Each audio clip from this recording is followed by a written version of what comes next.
අනේ ඉක්මනින් එනවද? මට මට මොකක්දෝ වෙන්න වගේ ටිකක් අමාරුයි. ඒ ගැහෙන තෙතබරි තොල් අතරින් පිටවුණු හඬේ තිබුණේ අසරණකමක් විතරක්ම නෙවෙයි මුළු ගතම දවාලන වේදනාත්මක ආයාචනයක්. අශීන්ගේ දුරකථනයට එක දිගට ඇමතුම් කීපයක් ගත්තත් කිසිම ප්‍රතිචාරයක් තිබුණේ නැහැ. අවසානයේ ඇය Tamanගේ ලැම මත තද කරගෙන හිටපු දුරකථනයෙන් ඔහුට කෙටි පණිවිඩයක් තැබුවා. ඔහු දකින්න වෙලාවක දකින්න කියලා හිතාගෙන. කොහොමත් සෑහෙන කාලෙක ඉඳන් දහවල් කාලයට අශීන්ව සම්බන්ධ කරගන්න පැහැදිට පුළුවන්කමක් තිබුණේ නැහැ.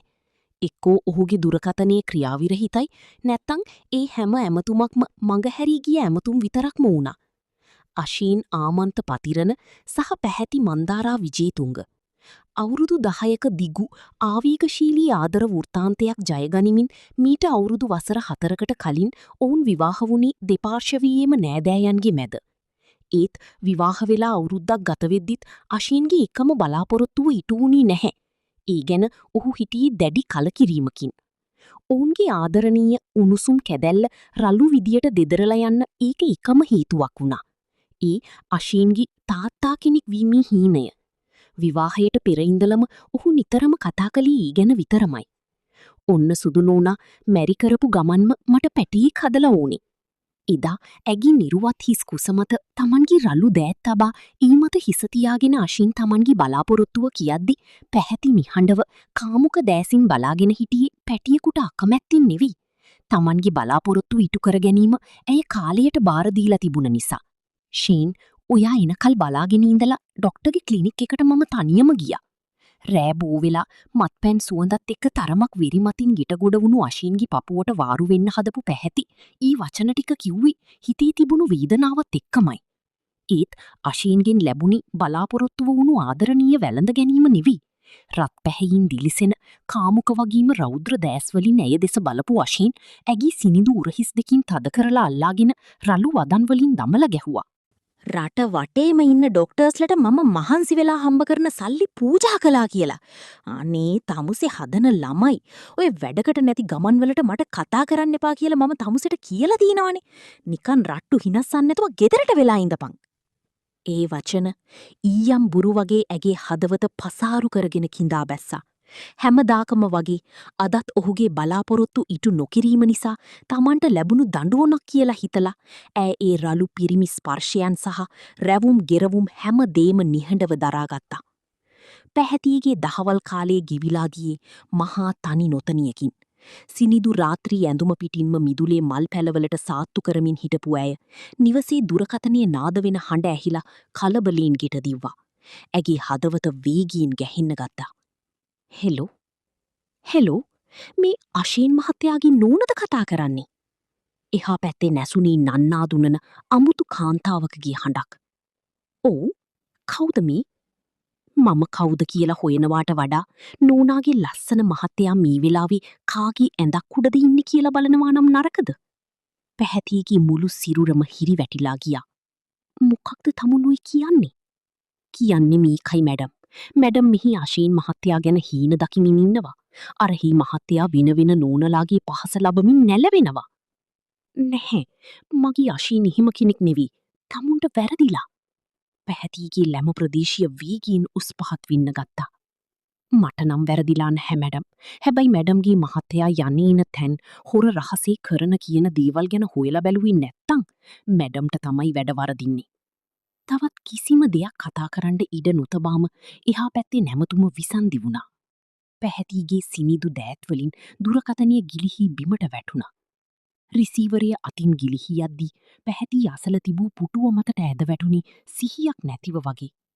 ඇගේ සිනිදු ඇඟිලි තුඩු තදින් හිසකෙස් අතරට යවා ගනිමින් ඈ Tamanවම පාලනය කරගන්න උත්සාහ කළා.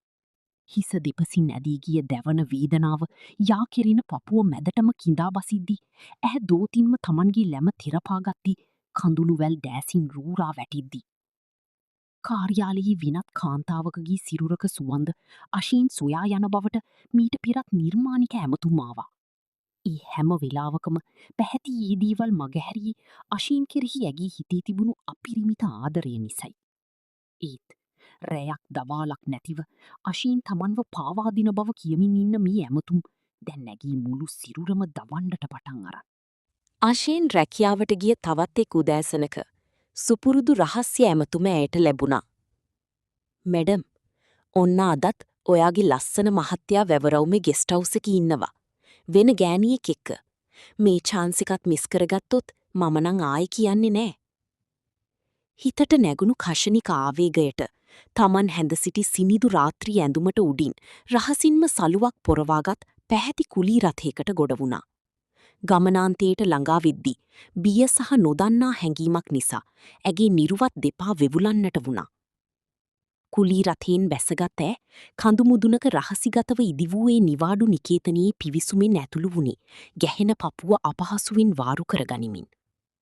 මුහුණ පුරා පිපියා දහඩිය බින්දු ඇගේ ගෙලදිගී සිනිදු පියයුරු අතරට රූරා බසිද්දි ඈ පිළිගැනීමේ නිලධාරිනිය වෙත ලං වුණා. "අනි ප්ලීස් නංගි, මට දැනගන්න පුළුවන්ද අශේ නාමන්ත කියල කෙනෙක් මේ වෙලාවේ ඔයාලගේ රූම් එකක් බුක් කරගෙන ඉන්නවාද කියලා?" පැහැති වචන ගැලපුවේ අපහසුවින්. ඇගේ පිරුණ ලැම තදින් උස්පහත් වෙමින් තිබුණා. "සමාවෙන්න මිස්, අපේ ගෙස්ට්ලාගේ තොරතුරු පිටායට දෙන්න බැහැ." පැහැති තවදුරටත් ඉවසුවේ නැහැ. ඈ ඉදිරියට නැමි පිළිගැනීමේ තරුණියගේ දෑත් තදින් අල්ලා ගත්තා. ඇගේ උණුසුම් හුස්ම තරුණියගේ මුහුණට වැදිද්දි පැහැති ආයාචනා කළා. "අනේ නංගි, මම ඔයාගේ අක්කා කියලා හිතලා මේ උදව්ව කරන්න. මං කාටවත් කියන්නේ නෑ, ප්‍රොමිස්." ඇගේ අසරණ ආකර්ශනීය දෑස් දෙස බලා සිටි නිලධාරිනිය පරිගණකීය දෙස බැලුවා. "මිස්, අශී නාමන්ත කියන මහත්තයා අද දවසටම අපේ රූම් එකක් බුක් කරලා තියෙනවා." හදවතට කුළුගිඩි පහරක් වැදුනාක් මින් වේදනාවක් ඇගේ මුළු සිරුර පුරාම දිව ගියා. ඇගේ දෑ සන්ද වුණා වගේ දැනුණා. තමන්ගේ ප්‍රාණසම සැමියා වෙනත් ගැහැණියකගේ පහස ලබමින් මේ මුහුතී රහස් කාමරිය ඇතුළේ ඉන්නවා ඇති. කාමරිය දෙසට දිවගොස් ඔවුන්ව නිරුවතින් අල්ලා ගැනීමට සිතුනත් ඇයට ඒ සඳහා ශක්තියක් තිබුණේ නැහැ. දෙපා අප්‍රාණික විද්දි ඇය නිහඩවම එතනින් හැරි ආපසු ආවා. තනිවම නිවසට පැමිණි පැහැති කෙලින්ම දිවගියේ ඔවුන්ගේ නිදන කාමරයට. මෙතෙක් වේලා හිරකරගෙන සිටි වේදනාත්මක ඉකිය ඇඳුමක් වී මුවගින් ගිලිහෙද්දි ඈ ඇඳ මතට කඩා වැටුණා. දෑතින් තමන්ගේම පපුව තද කරගනිමින් පිස්සියක මේන් ඈ ඇඳ මත පෙරළුණා. ඉන් නොනවතුණු ඇය ඇඳ සිටි ඇඳුම් පිටින්ම නානකාමරයට වැදුණා. වතුරමල උපරිමයෙන්ම ඇරදැමූ ඇය සීතල වතුර ධාරාවට තමන්ගේ හිස අල්ලාගත්තා. ඇගේ සුදු පැහැති සිනිඳු ඇඳුම වතුරට තෙත්වී ඇගේ නිරාවරණය වූ සිරුරටම ඇලී යද්දි ඇගේ සරාගී ශරීරයේ හැඩතල මතුවන්නට වුණා. වතුරමලයට දනින් වැටුණු ඇය තමන්ගේ මුව දෑතින් වසාගෙන වතුර හඬ මැදින් ඉකිබිඳ හඬන්නට වුණා. ඇගේ මුළු ගතම සීතලින් ගැහින්නට වුණා. සවස සුපුරුදු වේලාවට අශයෙන් නිවසට පැමිණියා. කාමරයට ඇතුළු වන විටම නානකාමරයෙන් ඇසුණු වතුර වැටෙන හඬින් ඔහු කෝප වුණා. "ෂීට්, මෙහෙමත් ගැහැණු මේ ගොම්මන් වෙලාවද නාන්නේ?" ඔහු බෙරිහන් දුන්නා. නමුත් නානකාමරයෙන් කිසිම ශබ්දයක් ආවේ නැහැ. සැකසිතුණු අශයෙන් දොර හැර ඇතුළට එබී බැලුවා. ඔහු දුටු දසුනින් ඔහුගේ හුස්ම හිරවුණා. වතුරට පෙඟී ශරීරයටම ඇලී තිබූ සිහී නැඳුම අතරින් පැහැතිගේ ඇත්දල පැහැති සරාගී සිරුරේ හැඩතල රහසක් නොමතිවම මතුවී පෙනුණා. සීතල වතුර නිසා ඇගේ තනපුඩු තදවී ඇඳුම සිදුරු කරගෙන ඉන්නාක් මෙන් ඉස්මතු වී තිබුණා. ඈ සිහියත් නොසිහියත් අතර වතුර බිම මත වැතිර සිටියා. "පැහැති!" අශීන් කලබලයින් ඇයව වඩාගත්තා. ඇගේ තෙත්වුණු සිරුර ඔහුගේ පපුවට තදවෙති අශීන්ගේ මුළු සිරුර පුරාම සරාගී ගින්නක් ඇවිලී ගියා. මේ ඇයව මෙතරම් සමීපව මෙතරම් කාමුක විදියට ඔහු දකින්නේ කොතරම් කලකට පසුවද? ඔහු ඇයව වඩාගෙන විත් නිදන ඇඳ මත සැතපීවා. ඇගේ සිරුර සීතලින් ගැහෙමින් තිබුණා. "ඉක්මනින් ඇඳුම් මාරු කරන්න මහත්තයා, නෝනා ගැහෙනවා." රමණී නැන්දා ඇඳුමක් ඇඳ මත තබා කාමරයෙන් පිට වුණා. අශීන් ඇඳ අසල දන ගැසුවා. ඔහුගේ දෑස් තිබුණී පැහැතිගේ තෙත්වුණු අඩ නිරාවරණය වූ සිරුර මතයි. ඔහු සිමින් ඇගේ තෙත්වුණු ඇඳුමේ බොත්තම් එකින් එක ගලවන්නට වුණා. ඇඳුම ඉවත් කරද්දී අශීන්ගේ රළු පිරිමි දෑත් පැහැතිගේ සිනිඳු උණුසුම් සමමත ස්පර්ශ වුණා. ඇගේ පිරුණු කලවා සහ උදරය දෙස බලද්දී ඔහුට තමන්ව පාලනය කරගත නොහැකි වුණා. ඔහු වහාම බ්ලැංකට්ටුවක් ගෙන ඇගේ ගෙල දක්වා වැසුවත් ඔහුගේ හිත ඇවිලී අවසානයි. අශීන් ඇගේ සීතලින් රැලි වැටුණු දෙපතුල් බ්ලැංකට්ටුවෙන් පාදාගෙන තමන්ගේ රළු අත්ලෙන් පිරිමදින්නට වුණා. ඉන් නොනවැතුණු ඔහු ඇගේ සිනිඳු දෑත් තමන්ගේ මුවට ලංකර උණුසුම් වාතය පිමිමින් ඇයව තමන්ගේ පහසින් උණුසුම් කරන්නට වුණා. ඒ මොහොතේ මද සිහියෙන් සිටි පැහැති තමන් වෙත නැඹුරු වී සිටින අශීන්ගේ ගෙල වටා තමන්ගේ සිනිඳු දෑත් යවා තදින් බදා ගත්තා. "ෂීන්, මාව දාලා යන්න එපා. මට ඔයා නැතුව ඉන්න බැහැ. මට ඔයාව ඕනි." ඇගී වෙවුලන තොල් අතරින් කෙඳිරිල්ලක් වගේ ඒ වචන පිට වුණා. අශීන්ට තවදුරටත් ඉවසිය නොහැකි වුණා. ඔහු ඇඳ සිටි සලු ඉවත් කර බ්ලැංකට්ටුව ඇතුළට රිංගා ඇගී නිරාවරණය වූ සීතල සිරුර තමන්ගේ උණුසුම් පිරිමි පපුවට තද කරගත්තා. බ්ලැංකට්ටුවේ උණුසුම අතරින් අශීන්ගේ රළු පිරිමි සිරුර තමන්ගේ නිරාවරණය වූ ගත මත තැවරෙද්දී පැහැතිගේ මුළු සිරුරම කිලිපොලා ගියා. ඇගේ හදවත ගැහෙන වේගය කිමින් වැඩි වුණේ වසර ගණනාවකට පසු ඇයට ලැබෙන ඔහුගේ මේ උණුසුම් ආලිංගනය නිසයි. අශීන් ඇගේ සිනිදු තෙත් මුහුණ තමන්ගේ දෑතට මැදි කරගත්තා. ඔහුගේ උණුසුම් හුස්ම ධාරාවන් ඇගේ සුදුමැලි කොපුල් මත වැදෙද්දී ඔහු ඇගේ ඇස් කෙවෙනි අග රැඳී තිබූ කඳුළු බින්දු තමන්ගේ තොල්පෙතිවලින් සෙමින් පිසදා හැරියා. ඉන් නොනැවතුණු ඔහු ඇගේ රත් පැහැ ගැන්වෙමින් තිබූ දෙතොල් මත තමන්ගේ තොල්පෙති තද කළේ අතිශය ආවේගශීලී හාදුවකින්. "ෂීන්." ඇගී මුවින් පිට වූ සිහින් කෙන්දරිලි හඬ අශීන්ගේ කාමුක හැඟීම් තවත් අවදි කළා.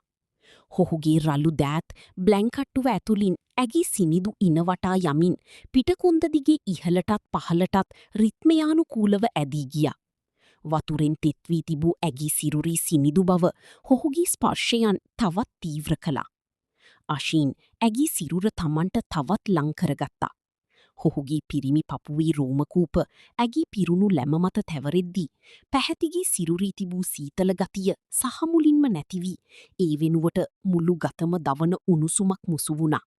ඇය තමන්ගේ දෑත්වලින් අශීන්ගේ පළල් උරහිස් දැඩිව බදාගත්තේ මේ මොහොතේ තමන්ව රවටන ඊ අතීත වේදනාවන් හැමදීම අමතක කරලන්න වගේ.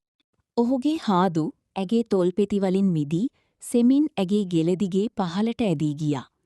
ඇගේ ලස්සන ගෙලවටාත් ඉන් පසු ඇගේ පපුුව යාකෙරෙන පපුුව මැදටත් ඔහුගේ උණුසුම් තොල්පෙති තදවිද්දී පැහැති සුව පහසුවෙන් දෑස් පියාගත්තා. "සුදුනූනා, මට සමාවෙන්න." අශීන් ඇගේ කනටකර සිමින් මුමුණමින් ඇගේ නිරාවරණය වූ පපුුව තමන්ගේ ඇඟිලි තුඩුවලින් සෙමින් පිරිමැද්දා. ඒ උණුසුම් කායික එක්වීම තුළ ඔවුන් දෙදෙනාම කිමින් අතරමං වුණා. වසර ගණනාවක පටන් ඔවුන් අතර තිබූ දුරස්ත බව මේ එකම එක රැයකින් සහමුලින්ම දියවී ගියා. කාමරයෙන් පිටතට ඇසුනි ඔවුන්ගේ වේගවත් වන හුස්ම හඬවල් සහ බ්ලැංකට්ටුව සෙලවෙන හඬ විතරමයි.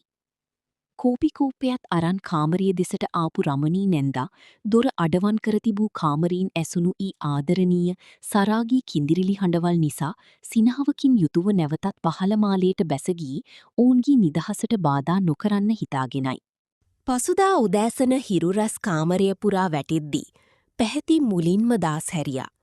ඇය සිටියේ අශීන්ගේ ශක්තිමත් බාහුවක් මත හිස තබාගෙන ඔහුගේ පපුවට තුරුළු වෙලයි. රෑ පුරා සිදු වූ ඒ උණුසුම් ආදර අන්දරය මතක් වෙද්දි ඇගේ මුහුණට ලජ්ජාශීලී හිනාවක් ආවත් ක්ෂණිකවම ඇයට මතක් වුණේ ඊයේ දවල් වැවරවුමේ නිවාඩු නිකේතනයේදී සිදු වූ දෙයි. ඇය සෙමින් අශීන්ගෙන් මිදී ඇඳ අසල තිබූ ඇඳුම ඇඟලා ගත්තා. අශීන් තවමත් තද නින්දේ. "ඊයේ රෑ මෙච්චර ආදරින් මාත් එක්ක හිටපු මගේ ෂීන් ඇයි ඊයේ දවල් වෙන ගෑනියෙක් එක්ක රූම් එකක් බුක් කළේ? ඇයි මට මෙහිම කරන්නේ?" ඇගේ හිත නැවතත් ප්‍රශ්න වැලකින් පිරෙන්න ගත්තා. ඇය සිමින් ඇඳාසල ටීබලික මත තිබූ අශීන්ගේ ජංගම දුරකථනය අතට ගත්තා. හැමදාම ලොක් කරලා තියෙන ඔහුගේ ෆෝන් එක අද ලොක් කරලා තිබුණේ නැහැ. පැහැති වෙවුලන ඇඟිලි තුඩුවලින් ඔහුගේ WhatsApp පණිවිඩ පරීක්ෂා කරන්න පටන් ගත්තා. දුරකථනයේ තිබූ මෙසේජ් කියවද්දි පැහැතිගේ දෑස් උඩ ඉඳුණා. ඇගේ මුළු සිරුරම මෝහනය වුණා වගේ ඇයට දැනුණා. එහි තිබුණේ වෙනත් කාන්තාවකගේ ආදරණීය මෙසේජ් නෙවී අශීන් සහ ඔහුගේ සමීපතම මිතුරෙකු අතර සිදු වූ රහසිගත සංවාදයක්. මිතුරා, මචං ශීන්, උඹ ඊයේ වැවරවුමේ ගෙස්ට් හවුස් එකේ රූම් එක බුක් කළා නේද? වැඩි හරිද? අශීන්: "ඕ මචං, මම ඊයේ දවල් එතනට ගියා. ඩොක්ටර් කිව්වේ පැහැතිට හොරෙන් මේ ටෙස්ට් එක කරන්න කියලානේ. අපිට ළමයි නැත්තේ මගේ වැරැද්දක් නිසාද කියලා මට දැනගන්න ඕනි මචං. ඒකයි මම කාටවත් නොකියා හොරින්ම මෙහෙම තනියම ආවේ. මට මගේ සුදු නෝනාව රිද්දන්න බැහැ." මිතුරා: "එතකොට ටෙස්ට් රිපෝට් එක මොකද කියන්නේ මචං?" "රිපෝට් එක ඊයේ හවස ආවා මචං. වැරද්ද මගේ නෙවී. පැහැතිගේ කුසේ පුංචි ප්‍රශ්නයක් තියෙනවලු. හැබැයි ඒකට කරන්න ඕන බෙහෙත් විස්තර ඔක්කොම ඩොක්ටර් මට දුන්නා. මම මගේ නෝනට මේක කියලා එයාව මානසිකව වටන්න ලෑස්ති නැහැ. මම රළු විදියට හැසිරෙන්නේ මගේ හිතේ තියෙන දුකට මචං. මම කොහොම හරි මගේ නෝනාව සනීප කරලා එයාට පිය පදවිය දෙනවා." මෙසේජ් ටික කියවා අවසන් කරද්දි පැහැතිගේ දෑසින් කඳුළු කඩා හැලුණා. තමන් මෙතික් වෙලා තමන්ගේ සැමියා ගැන සැකකලී මහා අපරාධයක් නේද ඇයට හිතුණා. ඔහු මේ හැමදීම කරලා තියෙන්නේ තමන්ට තියෙන ආදරය නිසයි. නමුත් එතකොට ඇයට දිගින් දිගටම කතා කරලා අශීන් ගැන වැරදි තොරතුරු දුන්නේ නන්නා දුනන ගැහැණිය කවුද? අශීන් වැවරවුමේ ගෙස්ට් හවුස් එකේ ඉන්න බව ඇයට කිව්වේ කවුද?